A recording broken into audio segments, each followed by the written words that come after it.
ఊర్లు. ఊరు చివర్లో ఉండాలి అవి. అవి ఊరు మధ్యలో ఎందుకు ఉండకూడదంటే సహజంగా మన క్యూరియాసిటీ ఎక్కువ పిల్లలకి. సినిమాల్లో చూసినప్పటికే క్యూరియాసిటీ వస్తుంది తాగుడిది.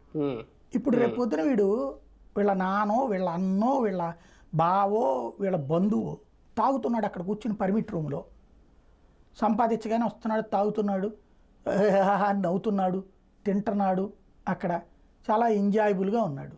ఈ పిల్లాడు ఏం నేర్చుకుంటాడు జీవితంలో? తప్పేం లేదని నేర్చుకుంటాడు. రేపు టేస్ట్ చేద్దాం అనుకుంటాడు. ఎల్లుండి ఆయనకు ఒక క్వార్టర్ అయితే నాకు 2 క్వార్టర్లు వేయమంటాడు, లేకపోతే నువ్వు పెద్ద బాటిల్ తీసుకుని నాకు క్వార్టర్ని అడుగుతాడు.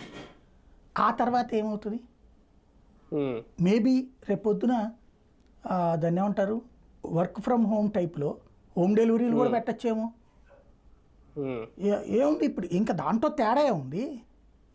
ఇంట్లో కూర్చుని తాగుతారు, హోమ్ డెలివరీ పెడితే నెక్స్ట్ ఆ వ్యవస్థ కూడా పెట్టచ్చు, తప్పే ఉంది. ఇప్పుడు మద్యం దుకాణాల్లో పనిచేసిన వాళ్ళు కూడా ఒక ఉద్యమం లాంటిది లేవనెత్తారు. మా పరిస్థితి ఏంటి రేపొద్దున్న? ఇప్పటి వరకు అది ప్రభుత్వ మద్యం దుకాణాల్లో పనిచేసిన వాళ్ళని మళ్ళీ తీసుకుంటారా? అదేమన్నా వీళ్ళకి ఒక ఇబ్బంది అవుద్దా అధికార పక్షానికి? వాళ్ళకి ఎవరికైతే ఉద్యోగాలు ఇవ్వరు, కావాలంటే ఇప్పుడు ఆ షాపుల్లోకి వెళ్ళి పని చేసుకోపో అంటారు. ఇప్పటిదాకా ఆ షాపు సూపరింటెండెంట్ అనేవాడు నిజంగా తనే ఓనర్. అవును. ఇప్పుడు ఉన్నటువంటి వాటి దాకా పనిచేస్తున్న ఎంప్లాయీస్ ఎవరైతే ఉన్నారో వాళ్ళే నిజమైన ఓనర్లు. ఎందుకని? వాళ్ళ చేతిలో 10 పైసలు పెట్టుబడి లేదు,